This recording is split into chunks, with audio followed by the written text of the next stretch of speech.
Now boarding Solo Flight with Nicole Anderson.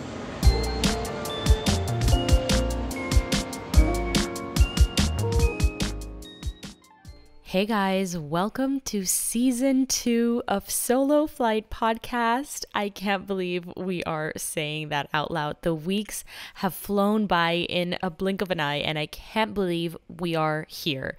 As I mentioned at the launch of this pod, I love that we can all grow and learn from each other on this platform. And though I may not always have all the answers, I like that we're able to give each other the space to figure things out together as we go through each and every episode. I love all the feedback you guys have been giving and all the comments you guys have been sending in and all the DMs. I see all of it and I really appreciate it. So I want to say thank you so much to everyone. So here we are with a new episode to hopefully continue our conversations with that goal in mind. I love the topics that you guys have been sending in and the questions that you guys have. Also, if you want to keep sending them in, or if you guys have a query or even just a story that you want to share on the pod, let me know. You guys can send some DMs over on Instagram. You guys can follow us too. It's at Solo Flight Podcast. And I look forward to seeing all of your DMs, questions, or topics, or even guest suggestions on there. Now, on today's episode, we have a very insightful conversation with Michelle D, where we talk about a lot of topics in her life, like how she went from a very demure lifestyle to discovering more of her hubadera image that she is known for online. But really, it's more about a journey to discovering her sense of self and how she became so secure and learned to not only accept who she is entirely, but also learn to love it too. And I really appreciate her for that. And usually I find it so refreshing to have conversations with people who are so honest about their opinions.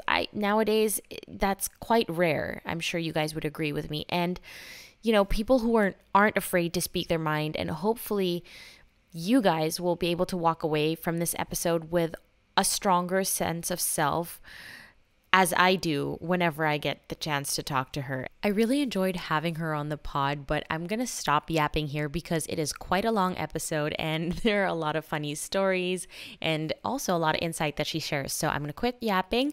Thank you once again and welcome to season 2 of Solo Flight Podcast. All right, so we're rolling. Hey guys, welcome back to Season 2! Season 2 na ba? Yes! Oh of Solo Flight Podcast. Today we have a friend and very famous social media influencer / YouTuber. Wow naman. Siyempre ganun dapat may konting hype. Famous talaga. Famous. Pang pasabog sa bilang kwento mo ano nangyari. Oo. Girl, sumabog yung isang lighting, kaya iisa lang yung gamit namin ngayon. Yes. So, dahil may nagsimula tayo with pasabog ang episode 1 ng Solo Flight Podcast with Michelle D. Yay! And gusto ko lang i-congratulate ikaw kasi season 2. Thank you! Thanks, girl. Okay, so 2. For some people who probably don't watch our YouTube channel, they're probably curious, how do we know each other? Like, paano ba tayo nagkakilala? Eto, ewan ko kung naalala mo. Ako alam ko, pero... Wait, Smart Event. Ay! Hindi mo na maalala yon. Smart Event, years and years and years ago, host ka. Tapos kami, parang nag-award kami sa mga content creators. Ano bang tawag ng event? Ay, naalala ko yun! Parang camp siya. Yeah. Yes. So, host ka. And then kami, parang 4 kami na content creator na nagme-mentor sa mga content creators na bago. Ang galing ng memory mo. Yes. Hindi kasi naggaganon ako kanina. Kailan ba kami nagkakilala nitong si Nicole? Ang tagal na nun, girl! Ang tagal na nun. Grabe naalala mo yon. Kasi ang recent memory ko na kung kailan talaga tayo nagchikahan. Kasi we met there, pero work yun na hindi ka nag-usap. That's true. The one time na talaga nagchikahan tayo is yung kay Vernice. Yes, wedding. Tama ba? Hindi. Or nung bachelorette. Na hinost ko rin. Oo. Pero ikaw yung winner. Nung gabi. Winner, girl. Siya yung winner. Give na give. Give na give. Okay, and ever since then, we've been able to hang out more kasi nagsama din kami sa Bachelorette ni Lorene. Yes. And mga common friends, yes, events, mga ganyan na. And super nag-click yung personalities namin. Yes. Even if you guys don't like assume so from social media. Syempre, iba yung trabaho, iba yung personality-wise, diba? Okay, so speaking of personality and how medyo iba rin naman tayo in that sense, ngayon uso yung very demure, very mindful, ganyan. Sa tingin mo ba, kaya mong, nakaka-relate ka sa demure and mindful na trend, or are you more like, kasi everyone knows you're a hubadera on IG. So, sang aspects ka you think demure? Or hindi talaga, it's not for you? Well, siguro in a way, para din sa akin yung demure kasi galing ako ng province. Galing ako sa Ilocos Norte. So, I grew up there. Yeah. I grew up in a way na medyo, yun nga, demure. Medyo... So, paano yung demure na life doon? Probinsyana okay, kind of but life. Describe it to me kasi I don't know what that's like. Nag-aral kasi ako sa Catholic school. Okay. So, Catholic school, high school, wala akong alam na kahit anong bisyo, mga ganun, di ako marunong uminom before high school. Kasi yung iba, high school natuto na sila di ba, uminom, mag-yosi, mga ganon. High school ako, di ako marunong yan. Tapos, first boyfriend ko, college na. Mga ganon. Okay, so nung high school ka, as in tipong, ano yung mga suot mo? Like, as in, uniform, takip, ganon? Uniform pa, tapos t-shirts, ganyan. So, paano mo na-discover tong hubadera identity? Hubadera life. Hindi naman ako, actually, parang siguro yung hubadera life ko, nag-start lang mga 5 years ago, 6 years ago, nung nandito na ako sa Manila. Ano nangyari? Parang na-BI ka naman. Oo nga teka lang. Kasi, ang naalala ko, nung nasa Ilocos pa ako, pero na ako nun, content creator na ako nun. Pero nasa Ilocos pa rin ako. Hindi naman ako masyadong nagpo-post ng mga bikini shots Kahit galing ako sa lugar na maraming beach. Yun nga.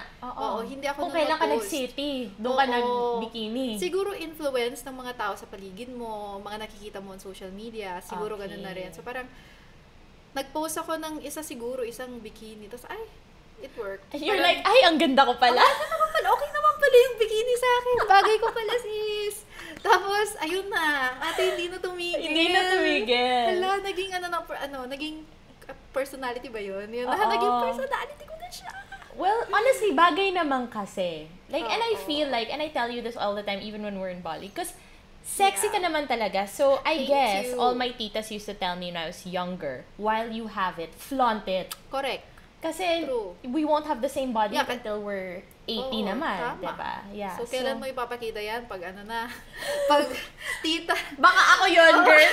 Baka kapag 70 years old Pero feeling ko, kahit tumanda na ako, I'd still be confident and... Yeah. Feeling ko lang. Where do you think the confidence came from? Siguro, it's not because I'm petite or it's not because the shape of my body. I feel like, kasi for me, it doesn't matter. I feel like wearing bikini or wearing mga ganyang klaseng kasuotan, hindi naman nagde-define sa akin. Tama. Yeah. So, whatever I wear, even if it's medyo revealing, kahit nagpo-post ako on social media, I know for myself kasi that I have more to offer. Parang ganun. Saan ang galing yung confidence and like, sobrang, I guess, matatag na paniniwala sa sarili. Ang lalim! Security. Where do you think that security came from? Siguro na-develop ko na rin siya over the years. I know like a lot of girls, nagsa-start from being, hindi rin sila confident before. Pero kasi, over the years, you will learn to accept yourself. You will learn to love yourself in a way na, this is me. Ito na. Kasi once you accept yourself in a way na ganon, they cannot use it against you anymore. So whatever that makes you insecure, accept it. Either accept it or worked on it. Ayan, and they cannot use it against you anymore. So kahit na, ang laki ng ganito mo, or ganyan mo, ang itim ng tuhod mo, or whatever, tinanggap mo na So, kahit sabihin ng ibang tao, hindi na nila mababato sa'yo kasi kumbaga, natanggap mo na. I love that. Ganun lang. So, ganun nang ginawa ko sa buong pagkatao ko. Tanggapin ko na lahat para kahit anong sabihin ninyo, hindi na ako ma-offend or hindi na ako mati-trigger kasi I myself, I accept it na. I love that. So, confidence lang. Confidence lang. Ganun lang everyday. Nag-ano ka ba? Like, affirmation sa mirror na parang pagising mo, ganda ko today. Minsan. Ha, talaga? Minsan I do, but minsan I forget it. Kasi minsan I think I don't need it. Oh, I love that. Kasi nag-work na siya. Yes, but when I do need it, that's when, I still go to the mirror and, ganda mo, girl. May ganon. May konting hype. I love that. Konting pa-hype. Or even kahit hindi ako nakatingin sa mirror, I just remind myself na I'm enough. I'm okay. I'm safe. I'm happy. I have people that loves me. Yun. Mga ganon lang. Just a quick reminder lang. Kasi minsan, we tend to forget it. Totoo. And I think kahit even in our industry, it's easy for people to assume na, hindi, people are always complimenting them. But they also don't understand na meron din kasing dark side of our job na people feel that they have the liberty to say whatever they want about you. And sometimes, syempre, tao rin tayo. Yung mga comment nila na mga hate comments, so ganyan. And syempre, tao tayo. So, minsan you're like, okay, masakit din siya minsan. So, you have to remind yourself You have to remind yourself. No, like, okay, sometimes haters just gonna hate. Oo. How about you? What? How do you do your affirmations in the morning, if you do?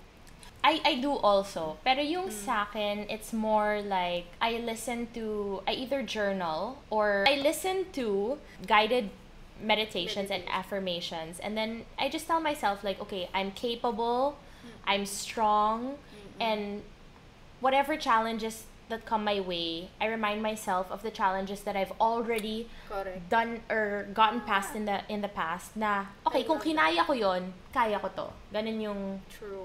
hype. Lagi mo pang ginagawa or minsan lang din, like me? Oo. Minsan nakakalimutan mo na rin. Kasi honestly, I think same din tayo. We relate in the sense that like we're both hustling and we're both independent and living. True. Well, not alone because you're with Jeng. Yes. But we have a lot on our plate. So sometimes gigising ka like, minsan taranta na or may hinahabol. I think independent in a way na tayo lahat yung gumagawa when it comes to work, when it comes to managing ourselves, our career. Yeah. Parang ganon. I think in a way, mga ganyan. Exactly. Finances, ikaw lahat. Yes. Lahat, diba? So, okay, so everyone knows who follows you on YouTube. You're very open about your love life now. Okay. Pero, nabanggit mo, kasi nag-research din ako, nabanggit mo sa podcast ni Will dati-dati that after your ex, ayaw mo na mag-share ng jowa mo. Girl, share ka na share now. Well, number one, what happened? Ano people nagbago? change. Number one, people change. Okay. Kung ano yung sinabi ko siguro a year ago or 2 years ago, pwedeng hindi na po yun. Okay, I agree. Kasi minsan nag-change din lang yung... and it's okay. I think minsan, hindi naman dahil sinabi mo 1 or 2 or 3 years ago, dapat panindigan mo. What if nagbago na nga yung Totoo. Yung... What if next year, balot na balot ka na? Exactly. Diba? People change. But, I feel like, siguro nung time na yun, sinabi ko yun because I was in a state of mind or I was maybe still insecure about relationships, about myself. That I feel like if I share my relationships online, baka feeling ko anong tawag doon? Yung ma-jinx, mga ganyan. Ay, naniniwala ka sa gano'n? Hindi. So, oo. Diba sabi nila, pagka shinare mo na daw, baka ma-jinx or baka may mainggit or yung mga... Ay, may mga agaw, gano'n? Oo. Ay? Parang mga ganyan. Hindi. Sabi kasi nila yun, yung mga naririnig ako na gano'n. Okay. So, yun yung mga, thoughts ko before. Since now naman, I can see naman na we're pretty secured. So, I didn't feel the need to hide it. I didn't feel the need to keep it private in a way. Yeah. So, wala lang. It felt natural to put it out there. Yeah, of course, when you're happy about something, you want to share it, right? Yeah. Like, so I understand. Pero, and also kasi it's part of my life. Yes. So, syempre, my followers wants to know about my life they follow my life. Yeah. So, parang ang damot naman kung hindi ko yun i-share. Ang laki nung parte na yun ng buhay ko. So, ang damot kung hindi ko ipapakita. Hindi naman ako nag-share ng mga private stuff namin, di ba? It's just the things that I think are shareable. Like fun activities, ganon. Pero, okay. Gets naman, gets. Okay.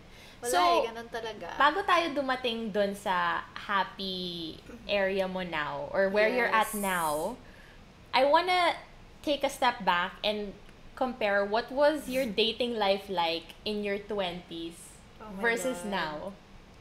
Marami tayong napagdaanan ng mga ganyan, sis. Like what? Go, share mo. So, ano yung 20s, difference? Teka, so, I'm 33 by the way.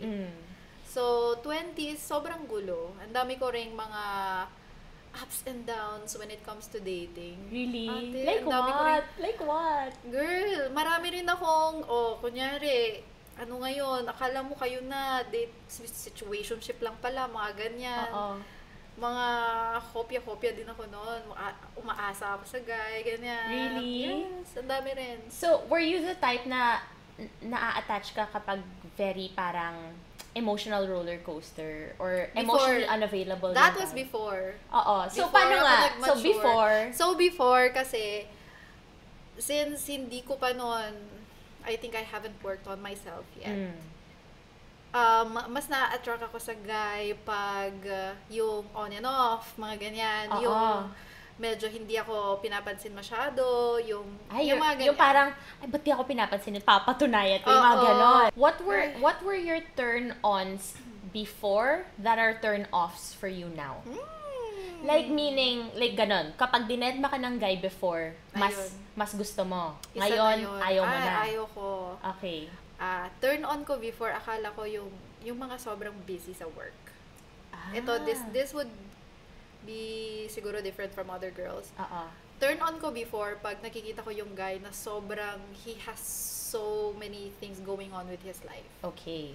Ngayon, medyo pwedeng hindi ko napipiliin yung ganyang tao. Bakit? Because for me, when a guy has so many things going on with his life, I feel like it would be harder for me to be part of his life. Kasi he just has so much in his plate that I feel like, saan ako dyan? Saan mo ko ilalagay dyan? Okay. Especially kung masyado siyang nag-enjoy sa buhay niya. That, what if hindi ako maging enough na maging priority or at least man lang second priority. Like parang where? There's no space. Parang I feel like men who are too busy will find it harder to put you somewhere in their life. I like that. That's dati, it would attract me. Like, parang, oh my God, he's so busy. He's got a lot of things going on with his life. Yeah. Secured siya sa financial, everything. Like, wow. Pero, it turned out na, kasi may mga na-date na rin akong ganun yung parang, they're like this, they're that. Ako yung nahihirapan. So, when you dated someone who's that, wait, una, kilala ko ba? No. Okay, wala. okay. It's not our circle or wala. Okay. Pero when you were dating someone who was that busy and that, I guess, established, yes, ayan, yun ba? Ganon. Okay. So when you're dating someone who's that established, that, obviously guys, dati to ha, hindi ngayon. Oo. So, ano yung mga ginagawa mo dati para ma-feel mo na parang, okay, like, makikisabay ako or gusto ko siya, so gagawa tayo ng sinasabayan ko siya. Kailangan, kung marami siyang ganap, marami din akong ganap. That's the time, nung mga time na yon na nakikipag-date ako sa mga ganong klaseng guys. Yan yung mga time na active ko din sa social media. Ang active ko, dapat nandun ako, dapat may trip ako, dapat may travel ako, dapat may event ako today. Yung parang kasi, I have to prove it. May gusto kong patunayan. May gusto kong patunayan either to myself or to him na pareho tayo. We're in the same level, we're in the same wave. So, we're bagay. So, parang ganon. Okay. So, unhealthy pala, for me, unhealthy pala yung ganon. Kasi, there's just too much. It's masyadong OA na wala ng space yung dalawa, yung both. To foster a relationship. Yes, to put attention to something that could grow. Because relationships take work. Take also. work and time. And if you don't have the time, how is it gonna prosper and grow? And also, kasi we're putting too much pressure sa ating mga babae na dapat tayong mag-adjust. Sila din. Kasi kung wala ring time yung lalaki, wala rin namang mangyayari. Totoo. Oo. So, kasi di ba lagi, pag babae lagi yung sinasabi na parang, masyado ka kasing active, masyado ka kasing maraming work, or masyado kang ginagawa, masyado kang maraming ginagawa.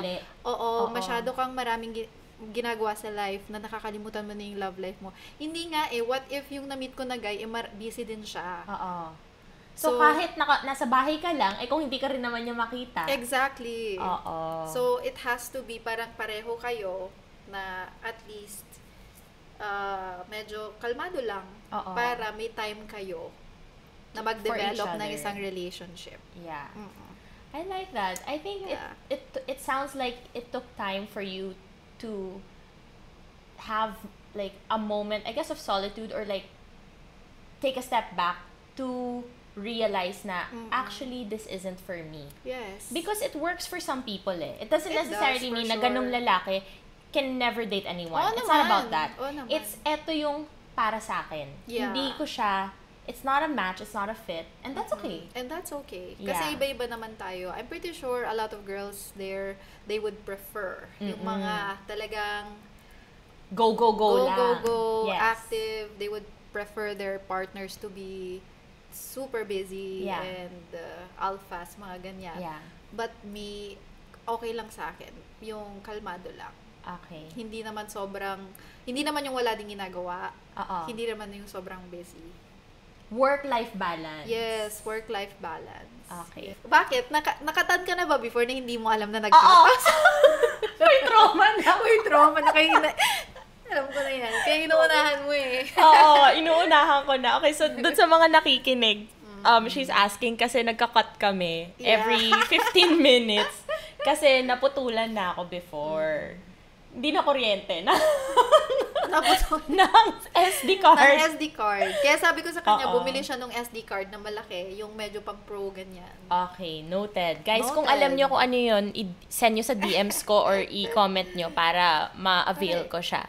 Okay, so the previous episode before this, some of the listeners shared their weird or funny dating stories naman.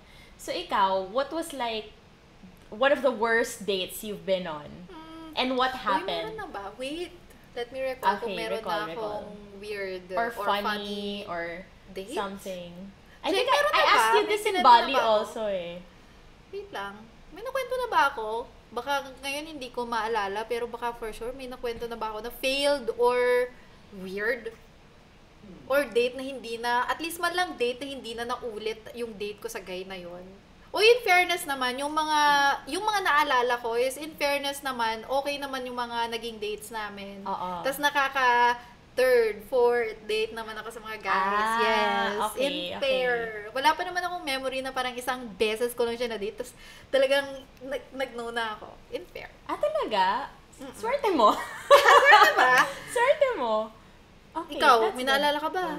Wala. Diba? Okay, kasi, I feel like, saka lang kasi ako nag-go na talagang mag-date kami person to person.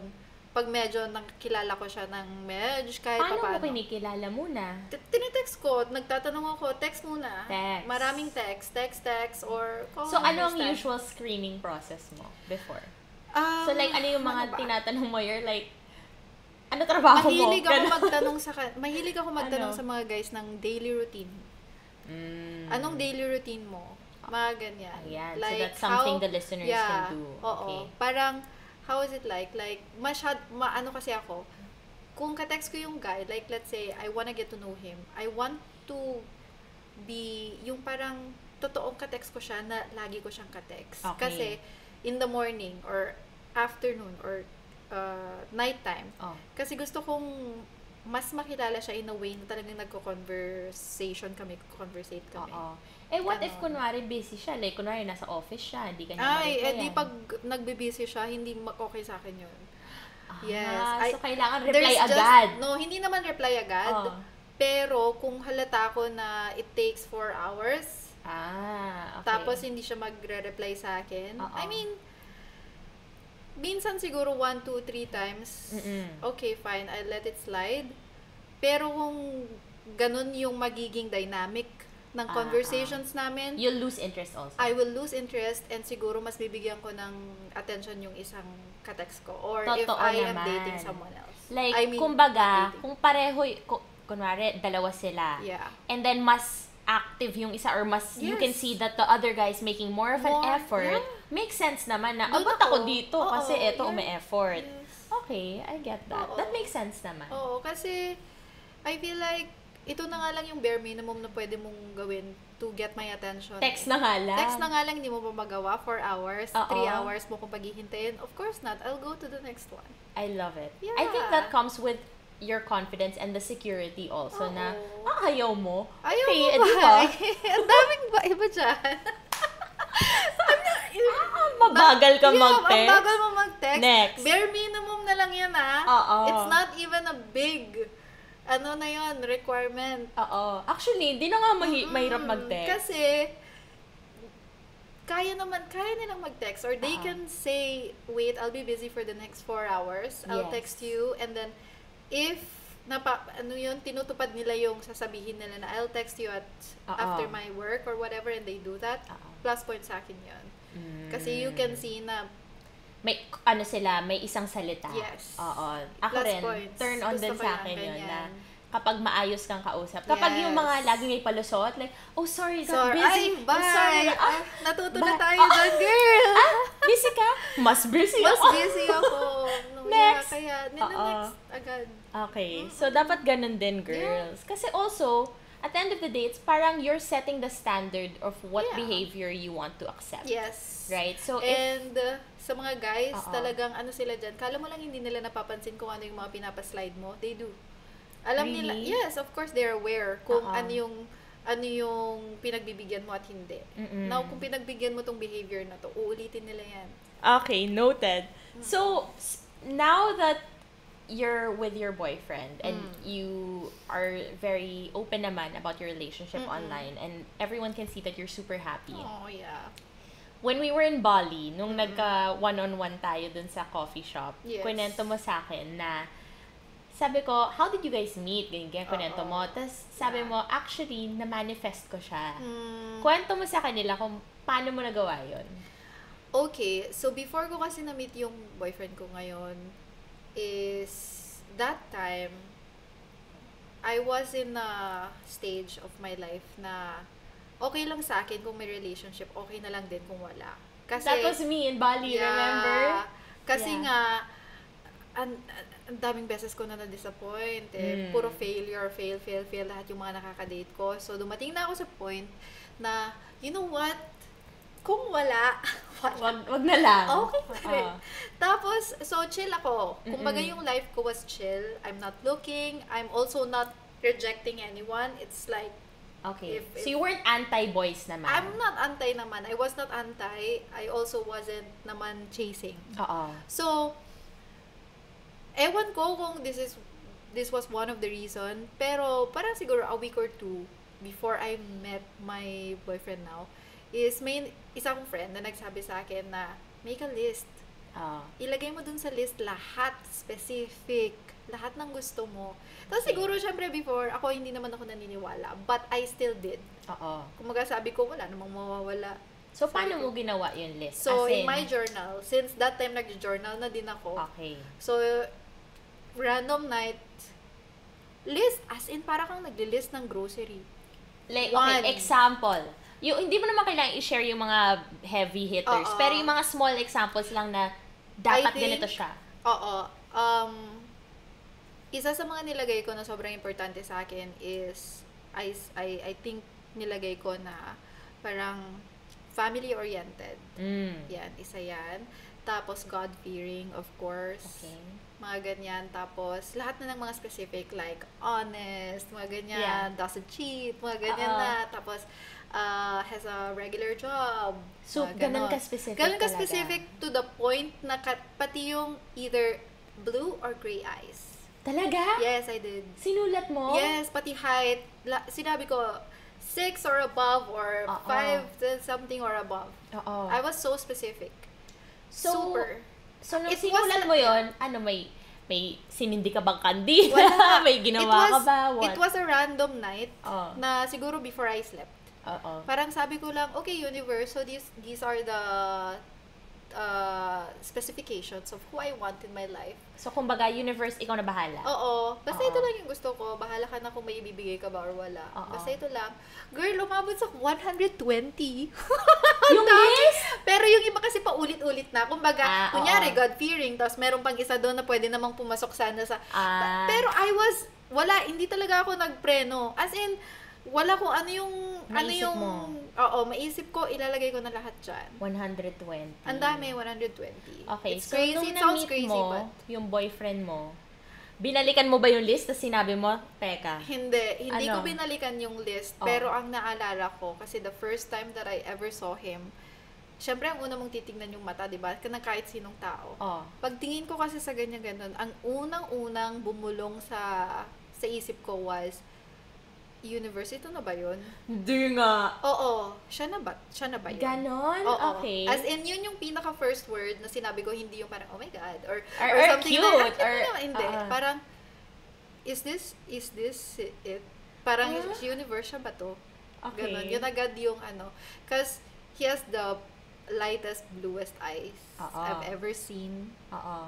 So pagkakita ko ganon, yun yung una kong nakita. So, yun yung una kong nasabi. And then kinilala mo. Kinilala ko siya. So, nung kinikilala mo, paano napunta from nagkakakilalahan kayo hanggat sa naging boyfriend ka na niya? 3 months din kaming nag-get to know each other na LDR ha. As in, FaceTime, text. 3 months din na talagang nag-focus kami na mag-get to know talaga. Oo. So nung nag-check kayo, or nung nagkikilalanan kayo, you never looked at your list? Or chinek mo? Hindi na. So ever since nasulat mo, kinilimutan mo na? Kasi, I think ang sabi nila is parang, ang sabi ng friend ko na yun, pag nasulat mo na kasi siya, pwede mo na siyang itago. Okay. Oo. Parang ganon. Hindi ko na-check yung list or siya na Pero now you feel na nandun sa kanya yung mga sinulat mo. Baka. Hindi ko naman sinasabing siya na, pero nandun yung mga hinahanap mo. Oo. Kasi, mostly naman, hindi naman lahat-lahat ng sinulat ko nasa kanya na kasi syempre imposible naman yun, di ba? But, I feel like baka nga si universe, that's the closest na nabigay niya sa akin. Okay. So, di ba, ang dami kong nilagay sa list ko, 120. Sa Lithuania niya nahanap. Ang layo Ang layo nung hinanap ng universe. Diba? Pero, I think it gives our listeners hope na meron. Exactly. Baka wala sa Pilipinas, baka wala dyan sa neighboring countries. Baka nasa kabilang side of the world. But it gives everybody hope. Yes. Baka meron. Now, speaking of like listeners and giving them hope and also comparing, sabi mo nga nasa Lithuania, one of our viewers DM'd me asking to ask you, what have you noticed is the difference of dating a Pinoy versus an AFAM? Difference of dating a Pinoy? Because you've dated both, right? I did. So what's the differences that you've experienced, and not necessarily with all, just with your experience? In my experience, I think talagang yung pinaka number one na sasabihin ko now is yung mga foreigners or AFAM, medyo mas straightforward sila in everything. Like in their communication, in how they attack life, parang ganyan. With Filipinos, maraming kasikot-sikot. Okay. Maraming kaartehan. Okay. Sila, kung gusto ko, kung ayaw. Was that a big adjustment for you na parang na-shock ka? With my boyfriend now, syempre, minsan nagugulat pa din ako kung how straightforward he is. Kasi, like how? Hindi kasi siya, kasi pag kunyari, tayo kasi mga Pinoy, malambing tayo, di ba? Yeah. Sila kasi pagkausap mo, I mean with my boyfriend, pagkausap mo kasi, no, parang, did you like this? Ganyan. No. Ganun. Ganun lang. No. Wala siyang Kumbaga, explanation. pag wala niluto siyang, mo, tapos pinagluto mo. Kasi di ba kunwari tayo maawa tayo, ay, nagluto siya. So, okay naman. Okay naman. Siya, kung Siya, ayaw no. niyo, no, I don't like this. No, I don't like this didn't like, bangus. Ganun. Or kunyari, meron kang ginawa na mali, siguro with us, pwede mo pang sabihin in a better way, para hindi ma-hurt yung isa. Yeah. Siya, he would tell me, I didn't like what you did earlier. Like, if you could change it, could you please? Ganyan. So, kapag nasa-shock ka, ano ginagawa? It's so straightforward. Mapapanganga na lang ako, girl. Nga na lang. Oo. Shocking. Ganon. Nga. Pero, it's better, I think, kasi wala na din kaartehan. Okay. Kung yan ang gusto mo, okay. Wala nang hulaan. Wala nang hulaan. Wala nang pasikot-sikot pa. At least, na-address agad-agad. And, nasa-solve agad-agad kung kailangan pag-usapan or not. True. Kasi minsan, or in my experience naman, I'm not saying all, but in my experience, uso kasi sa Pinoy, yung term na tampo or tampuhan. Yeah. Versus when I've dated people who aren't Pinoy, yun nga, hindi sila nagkikimkim ng tampo. No, Like, kumbaga, pag ayaw nila. Ayaw lang. Oo, kapag wala kasing Pinoy, in my experience, parang tatahimik, tapos magdadabog, tapos, hindi, okay lang, tapos kailangan mo, ano nangyari, ano ginawa ko, ano sinabi ko, yung mga gano'n, tapos kailangan mo, magpapalambing muna. Ang diba? Ate, wala na tayong time sa ganyan. Girl, walang time. Kung ayaw mo yung ginawa, sabihin mo na agad-agad. Bahala na siya, paano niya yun, iintindihin. And since you guys are in an LDR, do you ever see yourself moving to Lithuania? Yeah, of course. Talaga? Oo naman. Kaya mo? Kasi, both of us, not just me, pero him also, nakikita din naman niya yung sarili niya na mag-move dito. I think, yun yung okay sa relationship namin kasi we're both open to changes. So, kung open ako na mag-move doon, good. Siya din, open din siya. So, whatever, kung saan kami ilagay ng universe, okay kami both. Pero, do you guys give yourselves a deadline na parang by year 2020, whatever, we need to live in the same city? No, because we don't like planning. So how do you see each other if you don't like planning? Hindi naman. Ayaw namin masyado mag-plan ng future. Ng super layo? Yes, we're just going with the flow, kung ano ang pinakamalapit na kaya namin i-plan, like, 3 months from now, mga ganon. Hanggang doon lang muna. Hanggang doon lang muna. Hindi kami yung parang dapat by in 2 years, dapat ganito na tayo. Because you'll never know, diba? That's true. Hindi mo naman alam. So, kung ano lang yung kaya namin i-plan na nearest future ba ang tawag dyan, closest, yun yung pinagandaan namin. I like that because it kind of reduces your anxiety and the stress it puts on the relationship, 'di ba? Kasi parang wala pa tayo dun, pinoproblema na natin. My overthinking mind could never. Really? Ako like iniisip ko na, I'm like, okay, tapos hanggang dito, tapos No, you're putting so much pressure. No, but it's just I don't do it to other people. It's on myself. Kaya ako na-anxiety. Kasi I'm like, parang, nagjo-joke kami ni Lisa, yung parang, first date pa lang, girl, naisip mo na yung family, naisip mo na yung yung I think, favorite color ka pa lang, pero yung utak mo nasa na. I think kasi, di ba, ka kasi, in a way, may pagka-perfectionist ka, diba? You want things to be arranged in a certain way. Yeah. Na dapat yung pasok sa standard mo. Which is, it's okay. Ganun yung gusto mo. Or maybe, alam mo yung uso ngayon, is somebody gonna match my friend? Gano'n, baka may ganun din, diba? Exactly. So hindi mo rin What alam. if you find a guy also that likes to plan? Pareho perfect, kaya, tsaka na yun. Di ba nga sabi ni, reader sa Bali na, sabi niya, right now, you're not in the right headspace. Sabi, okay, true naman. Because, di ba, right when, di ba kinilibutan tayo because the day before, yun yung topic namin ni Michelle sa car. Tapos, nagpahula kami, tapos yun din yung sinabi nung manghuhula the next day. True. Pero, in fairness kay manghuhula, So far, yung mga sinabi niya, So far, in fair. Oo. Sa'yo din ba? Oo. Talaga? Career and relationship, and so far, it's... So, another thing I wanted to ask you, because I feel like, in my friend group, like sila Lorene, sila Camille, they tell me na I'm so straightforward, I'm so prangka. Pero, I feel like mas ka.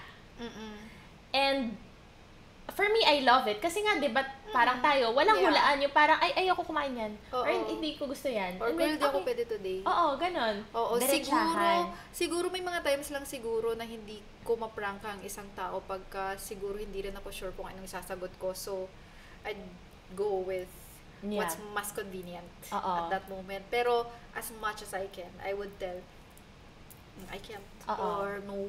Or wala. So, has there ever been a time na your prankaness or your pagka-pranka has gotten you into trouble? A lot. Really? Yes. Like, what?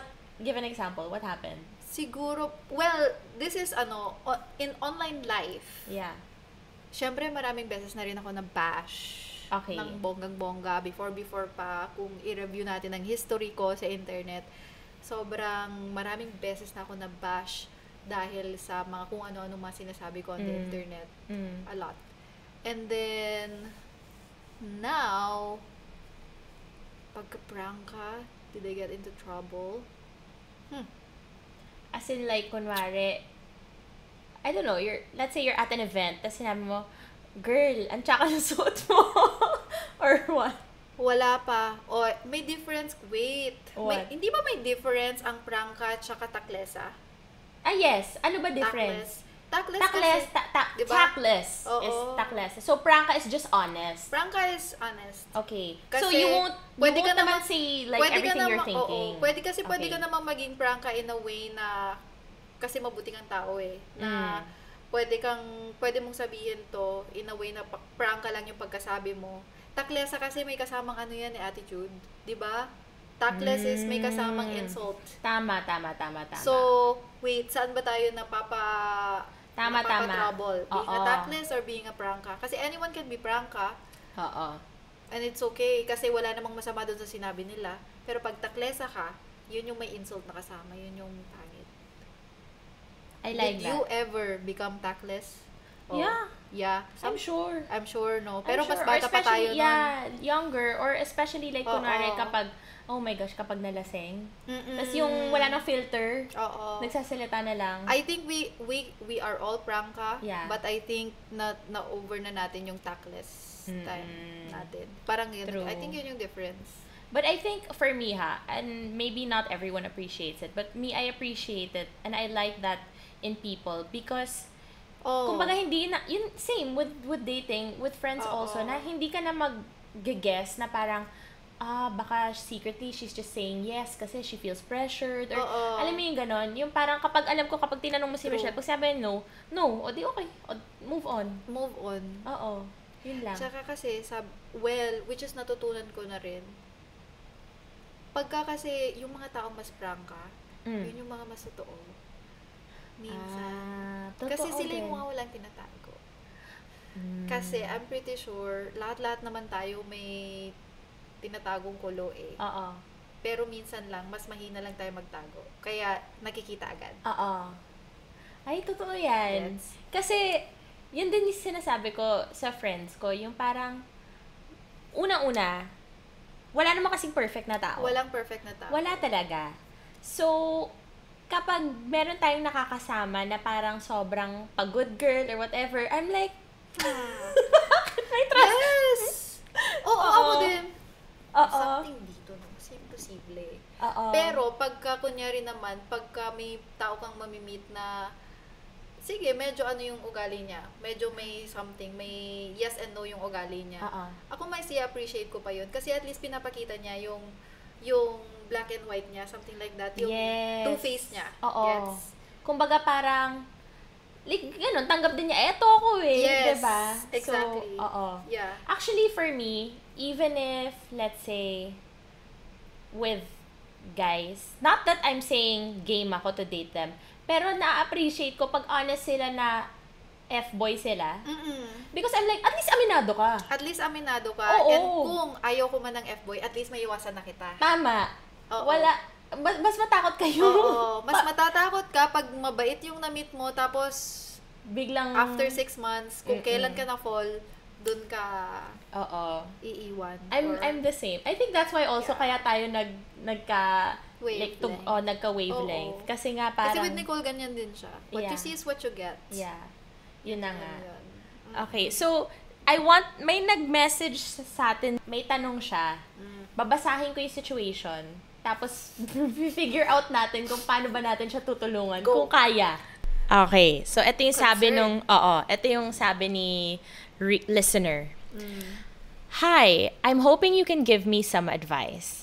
I have an aunt who is a life insurance agent, and she's been really persistent about me getting more insurance. I already have 2 policies from her, but she keeps pushing me to get another one. I'm single and I don't have any kids, so I'm not sure why she thinks I need more coverage. I feel like she's taking advantage of our family relationship. I've tried saying no politely. Okay, so nagtry na siya. I've tried saying no politely, but she doesn't seem to take it well. Sometimes she gets really emotional and makes it seem like I'm hurting her feelings. Other times, magdadabog sa family events and ruin the mood. This has been really stressful for me and my family, and I'm starting to feel like we're avoiding her because of this. Have you ever dealt with a similar situation? If so, how did you handle it? And what advice would you give? So, yung tita niya, benta ng benta. Benta na insurance. Hindi nga eh. Hindi ko nga kailangan ng insurance, tita. Nakadalawa na siya eh. Nakabili na pala. Tita, ano ba? Yun na nga, bumili na ng 2. Gusto pa ng more pa. So, siguro ang habol ni tita, buong pamilya, bigyan ng insurance. Tama ba? Kasi parang pangatlo na nga eh. Pangatlo na. So parang si tita naman. Ayaw niya mag-branch out. Ayaw mag-branch out. Anong advice mo sa kanya? Kasi ikaw, kasi nag-no na rin siya. Yun nga, nag-no na. So, let's say ikaw, tita mo yung... sorry, pero pag ako yun, ibablock ko na. Ibablock mo? Hindi. Kahit tita mo? Conversation chat, siguro. Magkikita tayo sa mga events, yes. Okay, kapag in-order ka sa family kasi event. Kasi di ba sa chat chat, uy, kuha ka na lang. Yung chat muna, silent, mute. Mute na. Doon ka magsisimula? Oo, mute. Tapos kapag nagkita kayo sa family gathering, ano gagawin mo? Kasi, sabi kasi niya, nag-no na siya eh. So, kumbaga, in-address na niya, nag-no na. Hindi pa rin natinag yung tita. Number 1, mute yung chat. Okay. Siguro sasagutin ko lang pag may importanteng ibang topic na sasagutin si tita. I mean, itetext si tita. Mute. Tapos pag sa family gathering, siguro as much as possible, I'll avoid. Kasi iwas na lang. Kasi hindi ko rin naman alam kung paano ko na i-deal. Kasi nasabi ko na yung no. Tapos may nag-a-attitude na nga eh yung tita. So hindi ko na rin alam naman kung paano ko kakausapin si tita. So siguro as much as possible medyo ignore na lang. Iwas na lang. Pwede. Ikaw? Actually, hindi ko nga naisip yung mute eh. Pwede yung mute. Mute na lang. Pero ako kasi, inisip ko, kasi parang naawa ko baka naman nangangailangan si tita. So parang, tita, wag ako, alika dito tayo, hanap tayo. Tutulungan mo pa. Pwede rin. Kumbaga, para hindi ako yung kulitin. Pwede. Tita, dun, yung mga pinsa ko, wala pa. Pwede. Igaganon ko si tita. True. Para hindi sa akin yung attention, ililipat ko. Pwede, Tas, may solusyon ka na. Ayun, yun na yung solusyon ni ate girl. Iwas, mute. Mute, iwas, or dalhin sa ibang relatives. Tapos dun sa ibang relatives, sabihin mo rin sa kanila, pag nakabili na sila, pa-forward lang. Hanggat sa nandun na si tita. Nakatulong na tayo, nabawasan pa tayo ng problema. Hindi mo alam, pyramid na pala yan. Oh my gosh. So, ayan ang solusyon mo, ate, at sana natulungan ka namin sa iyong problema today. Sana, helpful naman. And, ikaw ba, kapag, kunwari, may family member na makulit na ganon, ikaw ba yung tipong hindi na lang pupunta sa gathering para makaiwas? I think, pupunta naman ako. Kasi ako, yung personality ko, kaya ko namang mag-ignore. Okay. Kaya ko naman. Kaya kong i-maintain yung energy ko for other people kahit na may nang babother sa akin dito sa kabila. Okay, that's a skill that not everyone has. How do you do that? Teach. Focus. So, kunwari ganito, nasa party tayo. Ako si tita. Uy, Michelle, ano na? Bili ka na. Ito na. Wait, tita, wait. Ganyan pa, joke. Kung kung kaya naman i-handle ng energy mo. Wait, tita. Wait, kuwala ako potato corner. Potato. Ganyan. Ganon. Mga ganon. Tamang kung, if you can maintain naman na light lang. Hindi naman kasi kailangan lahat ng sitwasyon na intense. Oo. So, kasi ikaw naman yung mababother kung masyadong mabigat yung energy mo sa lahat-lahat ng family gathering and all. So, if you can keep it light, keep it fun in your own, kasi di ba mindset lang yan. True. So, mindset lang. So, kung may bad energy sa kabila, alangan namang magpapa-affect at nasisira yung buong gabi mo dahil doon. Punta ka dun sa ibang mas okay na energy. O, doon lang kayo. Happy kayo doon. Actually, gagawin ko yan. Actually, magandang advice yan. Kasi, and I think hindi lang kasi siya useful, let's say, sa mga family or barkada dynamic. Pwede rin siya sa mga work event. Kasi, sa lahat. Yes. I'm sure maraming nakikinig dito, may mga nega sa office. Yes. Diba? Na parang ikakasira ng araw mo. Pero kapag either pag ikaw kasi nasira yung araw, ikaw yung talo eh. Ikaw yung talo. Oo. And alam nga namang hindi ka pumunta. Oo. So, mas sira yung araw mo. Ikaw yung talo. So, punta ka pa rin. Kung nakita mo yung person na naninira ng araw mo or ng vibes mo o ng mood mo, punta ka sa mga good vibes. Oo. Para dun kayo. Oo. Hayaan mo siya dun. Oo, hayaan mo sila dun. Kumbaga, di ba nga, live and let live. Yes. I like that. I think that's a great part. Girl, naka 1 hour na rin tayo. Kita mo, hindi mo mamamalayan. Pag nag-enjoy ka, hindi mo mamamalayan. 1 hour na pala yun. Totoo. Alright. Well, thank you so much, Michelle, for guesting on Season 2. Season 2! Guys, if you have any other questions, you can reach out to Michelle. Also, follow her on her YouTube, Instagram. I'll put everything in the description box down below. May gusto ka bang i-promote or i-push? Promote lang po yung mga social media namin ni Nicole and vlogs and the podcast, of course. Congratulations on your season 2. And sana more pa yung listeners mo and more pa yung viewers mo sa YouTube and everywhere. Alright. Thank you so much, guys, for listening. Also, don't forget to leave a rating and review. And don't forget to subscribe, leave a comment, and I'll see you guys in the next one. Bye!